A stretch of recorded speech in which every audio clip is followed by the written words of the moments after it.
I just wanted to welcome everyone and thank you for joining an afternoon, at least here in the East Coast, uh, for this webinar at our new George Mason University Center for Satellite and Earth Science Research webinar series we started up. I'm Patrick Campbell. I'm a research faculty, associate director of our new center, what we call CESER. And we're really hoping to hold these webinars semi-regularly and feature talks from leading researchers in atmospheric science and satellite data, and really anything related to Earth systems research. And I'm really pleased that we have our esteemed colleague here today, Dr. Stephen Smith. Dr. Smith's an earth scientist at the Joint Global Change Research Institute in College Park, Maryland. And he's research professor at University of Maryland Center for Global Sustainability. Dr. Smith's research is focused on long-term socioeconomic scenarios, the interface between socioeconomic systems and the Earth system, and interactions between air pollution and forcing. Dr. Smith is a co-principal investigator of the Community Earth Atmospheric Data System, or CEDS.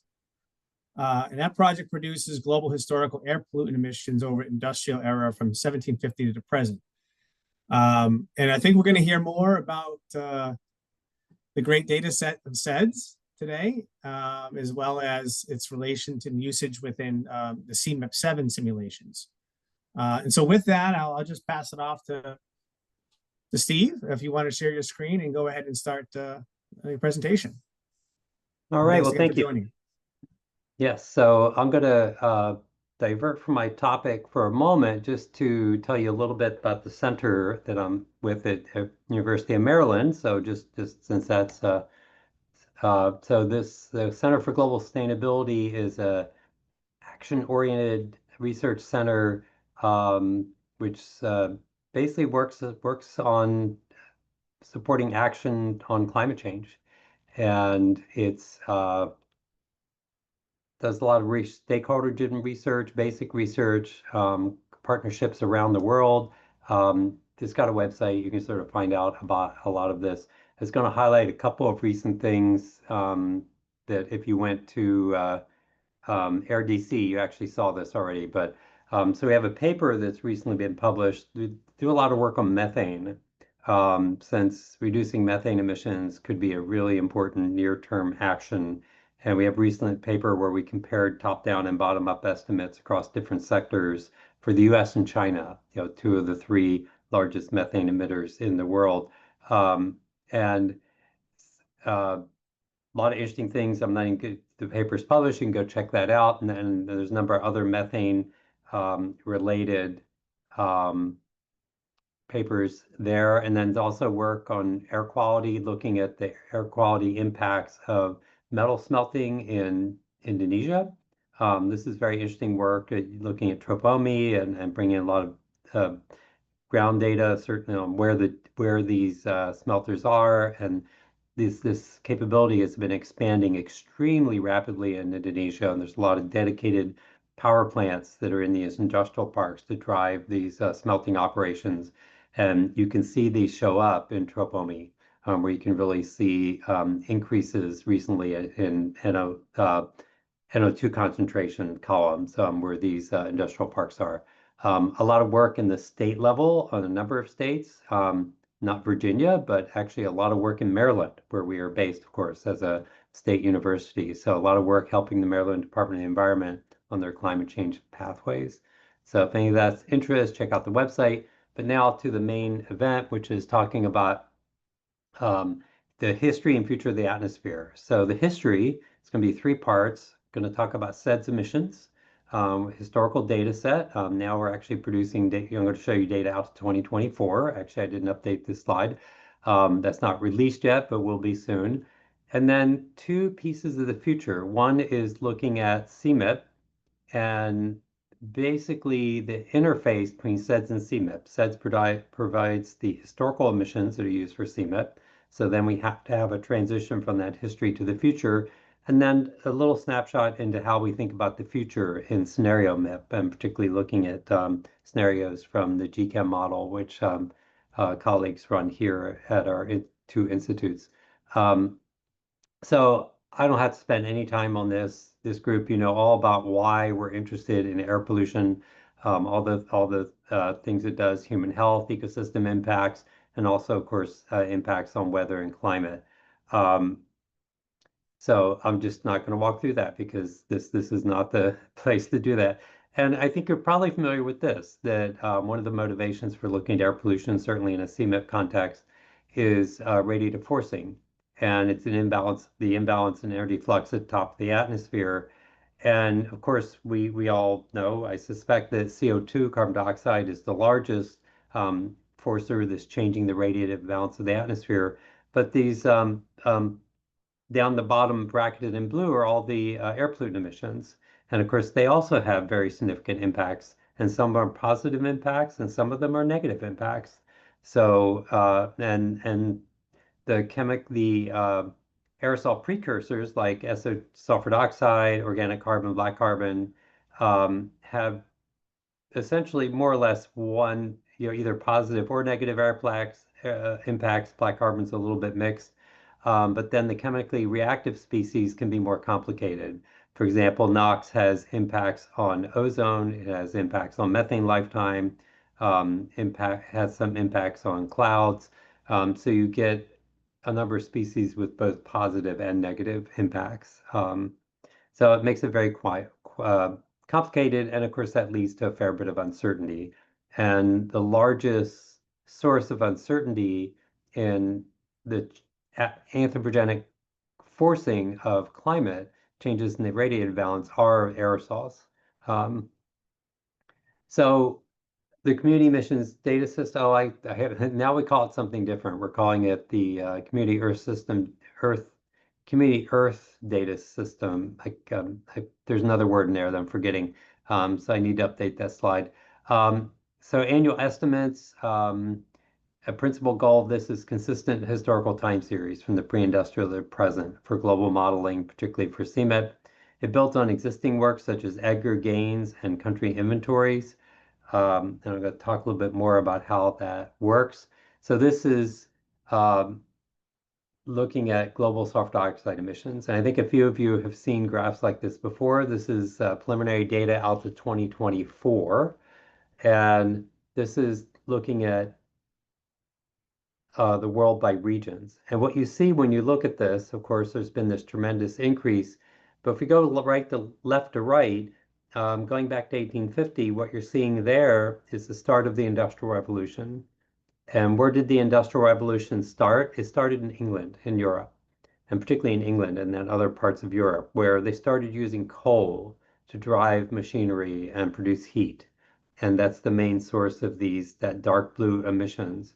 And then that industrialization spread to North America, to the US and Canada, and that's the light blue. And you see until the mid 20th century, that was really one of the dominant forces, but then dominant drivers. And then you see this industrialization spreading to other regions, including the former Soviet Union and Asia. So over the last half of the 20th century, you see this very big increase in the former Soviet Union and then a decrease. So you see the fall of the former Soviet Union or the breakup of the former Soviet Union. Looking back, I skipped over here. I don't know if I really have a pointer. I'm not sure how to do that in Zoom. But if you look at 1920 on this graph, you can see a blip there due to a little bit due to World War I. But if you look at the 30s, you see a big dip globally, right? There's a big dip in all the regions, and that's the Great Depression, where economic activity decreased pretty much worldwide. And you see that in the US, see it in Europe, see it in other regions. And then in the 1940s, we see the impacts of World War II. So there you see differential impacts across regions. You see this big contraction in Europe, because Europe, of course, was one of the main theaters of the war, and a lot of destruction, a lot of decrease in economic activity. even as country and destruction due to the war.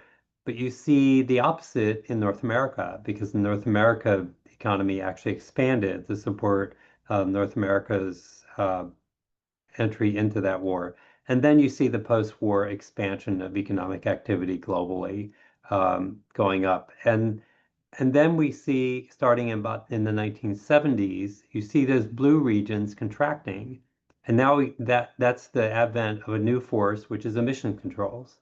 So the US and Europe and also Japan and a few other countries started controlling sulfur dioxide emissions because of its ecosystem and health impacts.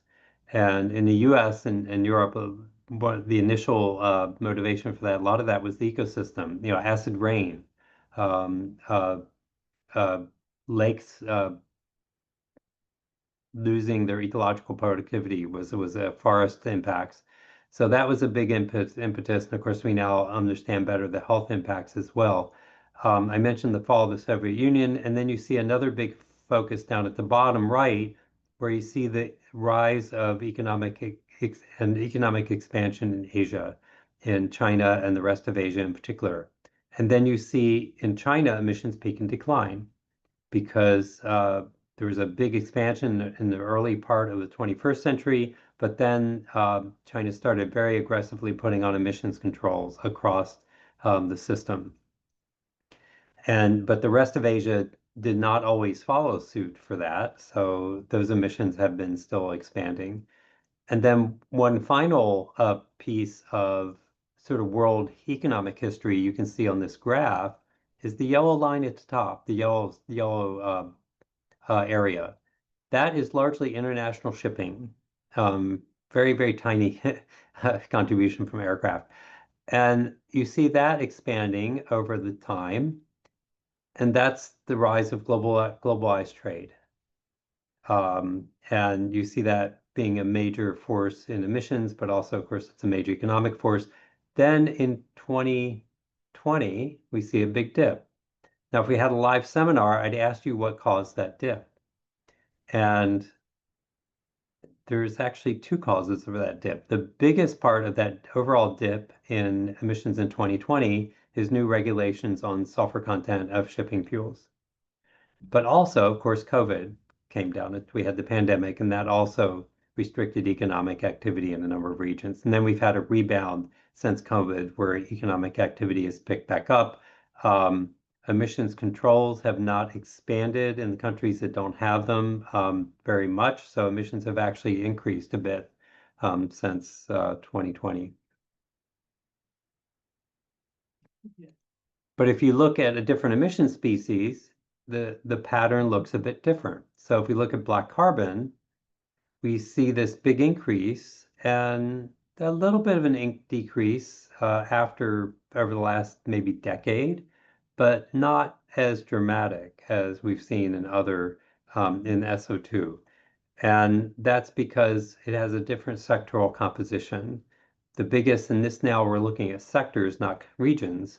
So here, the residential sector, which is part of RCO in this figure. So that is the biggest contributor to black carbon emissions, where we have largely burning of traditional biofuels for heating and cooking.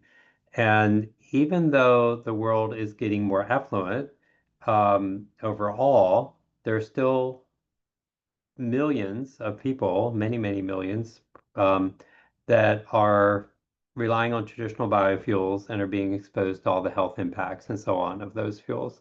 So that this graphic is pretty stark that that is still a big factor. And of course, you also see this rise in transportation, and that's largely diesel fuel, and particularly for diesel trucks, which are not always well controlled in terms of even when they're controlled, trucking has expanded so much, we still have significant emissions from that source. And then some emissions from energy and so on. And I'd also ask the question, why are black carbon emissions less sensitive to global events? We see some dips and wiggles here, but not quite to the same extent as CO2. We see sort of more steady expansion and in some cases a little bit of contraction. And that's just because of the dominance the sectors that are dominant here. Use of traditional biofuels doesn't respond that much to economic forces. Freight transportation does respond somewhat when there's um, economic declines and so on. And some of these bumps and wiggles are actually artificial. They're data limitations because we don't have great data on some of this, particularly for biofuels. So a final sort of look at the history here is this is a graph of, on the y-axis, deaths attributable to air pollution, the fraction of deaths attributable to air pollution. So you see across countries, and the single symbols are a few individual countries, and the bigger ones are country groups. And up to 20-some% of deaths in some regions are attributable to air pollution. And then the x-axis is the fossil industrial fraction of PM from air pollution. I'm calling it PM equivalent emissions. And what you see is that the lower income countries, and for example, in red, on the right side of the graph, they have most of their PM coming from non-fossil sources, which is basically biomass fuels and wildfires. And then as you go to the left, as income goes up, countries are using more fossil fuels, but they're not necessarily reducing emissions. So they're still suffering very high mortality rates from air pollution. So there's this sort of general counterclockwise type of motion. And then when you get to middle income and high middle income countries, you start to see some movement over time with these trails from 1990 to 2019 moving down, where you see that they're starting to control the air pollution a bit.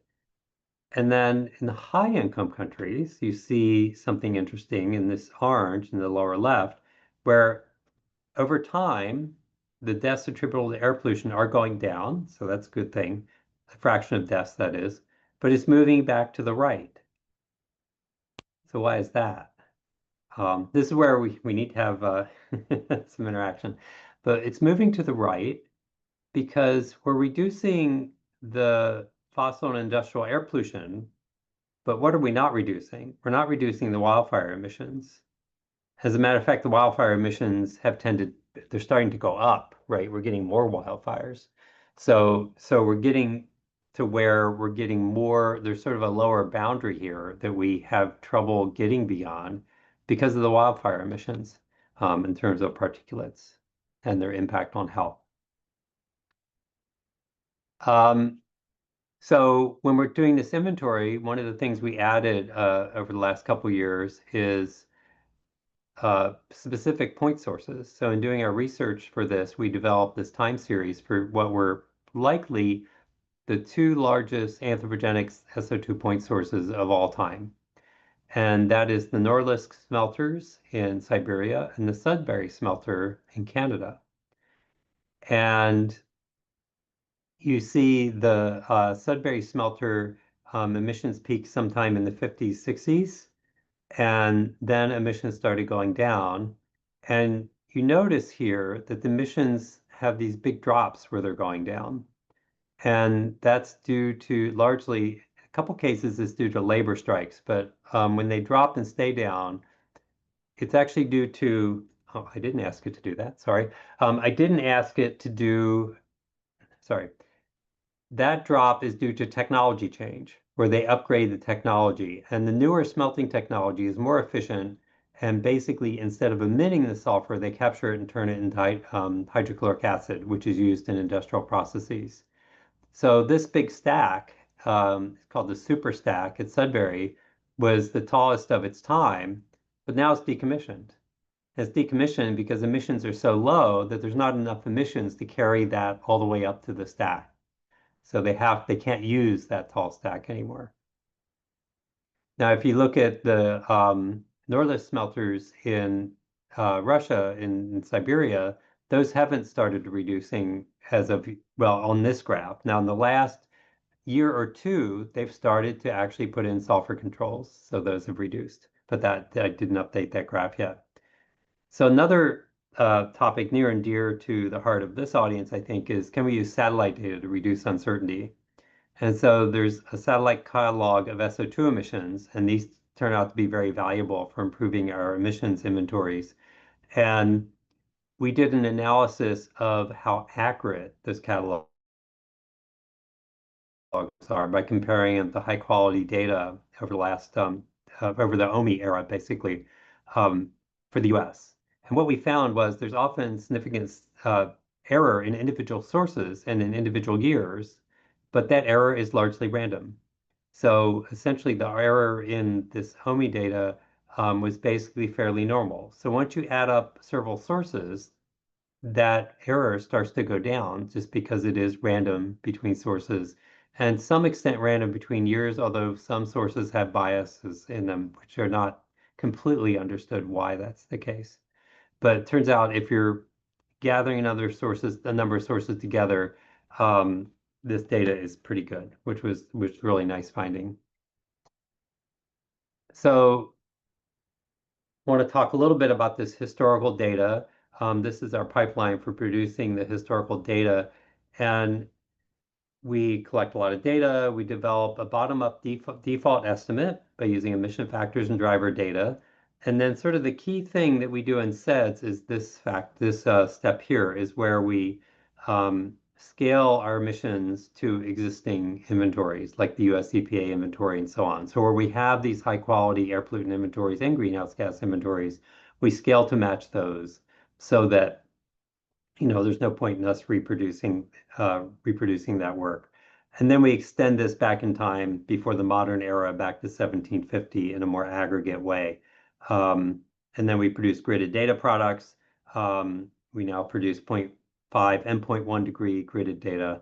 And eventually we want to produce uncertainty estimates, but haven't been able to quite get there yet. All right, so that's the end of the CEDS portion, partially. Now I'm going to talk about CMIP7. Now I realize this group doesn't work extensively on CMIP, but perhaps some of those data are used by you, so it would be useful to understand how this works. So I hope so. So there's a paper that's been submitted. Actually, it's under review. It's under revision now, but you can read about how the CMIP-Fast Track. So essentially, CMIP is now broken up into two phases. There's a fast track phase where a smaller number of model runs are being done to feed into assessment activities such as IPCC and the global stocktake. And then there will be more detailed CMIP simulations that can continue to efforts go on beyond that. So we're sort of breaking that into two. And that's sort of what this is represented here, that this fast track is aimed at getting results in time for things like AR7, global stocktake. But then CMIP continues beyond that. There's community MIPS that can keep on going continuously after this. And a MIP is just a specific set of experiments that a group of people in the community has put together enough support to do. There's enough modeling groups that want to do it, and people that analyze the data on a certain scientific topic. So these are the fast track experiments. So there's scenario MIP is the one I'm going to talk about, which is these experiments that go out into the future. There's also these historical simulations like this with historic, and that's the first part of CMIP. The scenario MIP is you do history and then you have ensembles of history and go into the future with scenarios. There's attribution-focused experiments, characterization of model responses and model sensitivity experiments, and so on. So the scenario MIP is the one I'll talk a little bit more about. This is sort of the overall timeline. We're here sort of toward the end of 2025, and we released the historical data about earlier this year, so the models are starting to use that data and do model runs, and now we're moving into what we're calling harmonization, where we integrated assessment models have produce future scenarios, but we have to have the starting point of those scenarios harmonized to be exactly the same as the end point of the historical data, and we go from there. So CEDS feeds into both of this. We feed into the historical emissions and this harmonization process. So I'm going to talk about the emissions data for CMIP7. So this is another new thing for CMIP, is that instead of pushing the historical data to the last full year, we've defined historical to end in 2021 for purposes of running models. And then the scenario data starts after 2021, but the first few years of that scenario data is identical across scenarios. So that's our best estimate of history at the time that data is put together. And then the scenario, the data branches out from there. So essentially you have historical ensemble runs out to say about 2023, 2024, but we're just breaking those into two parts. And why are we doing that? This is, and then this is the sort of overall timeline. I think I'm going to just sort of skip over this. This is not, since this isn't a CMIP audience, but one of the reasons we're breaking this into two, because for these air pollutant emissions, they're much more uncertain. The last few years of our estimates are much more uncertain. So that's why we stopped the data at 2021 for the models to stop there, save restart files, and that way we can produce better estimates in future years that can be used to extend those historical ensemble simulations, which are very expensive and a huge investment of time and money to use the most update data. So why are the last few years of the emissions estimates uncertain? So if we look at, say, fall of 2024, which is when we were finalizing this data we were releasing, energy consumption in 2024, fall of 2024, we produced data out to 2023 because that's the last year we had full data for. The energy consumption in 2023 is based on Energy Institute energy statistics. And many of those data points will be revised next year. And for 2023, we only have aggregate energy consumption for many of the fuels. So we don't really know the sectoral breakout, which affects emissions. Our sectoral breakdown is extrapolated from IEA data out to 2022. And that 2022 data also will likely change to some extent in the next release. And for some sectors, we don't have activity data at all for the most recent 2 years. So we really don't have a lot to go on. Where we have country level emissions inventories to use, they generally lag about 2 years behind. In some limited cases, like the US, we actually have some emissions data out to the latest full year. For a few sectors, like electric power, we don't really have road data, but we have a reasonable approximation of it from moves. And we have some estimates for large point sources for the year before, but only complete data for 2021. So that's very common.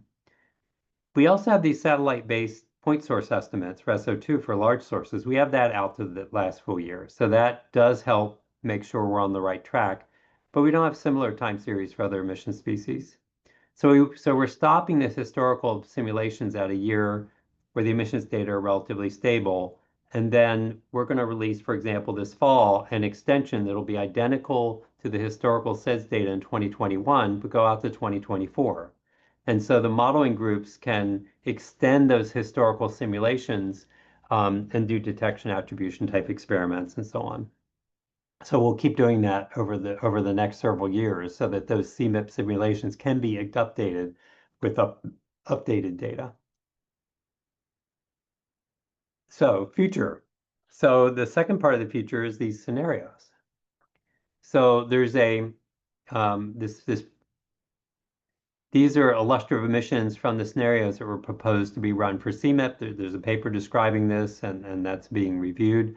So they're covering very high levels of emissions to explore high-end climate risks. So the emissions are not as high. This is just I'll show you some actual results in a moment. These are just illustrative. medium levels anchored to current policy action, but not going a lot beyond that.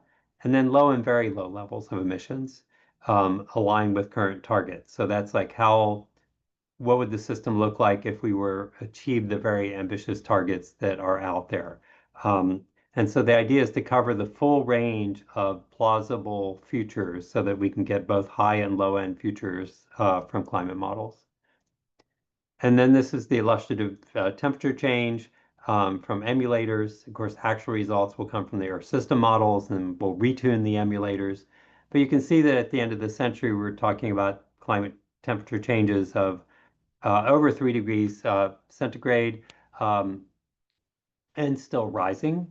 And even in some of the middle scenarios, it gets above 3 in the 21st century because and then in the very low scenarios, we're peaking around 2 and then getting lower. Maybe in some cases below 1.5 by the end of the century if we really work very hard and going down after that.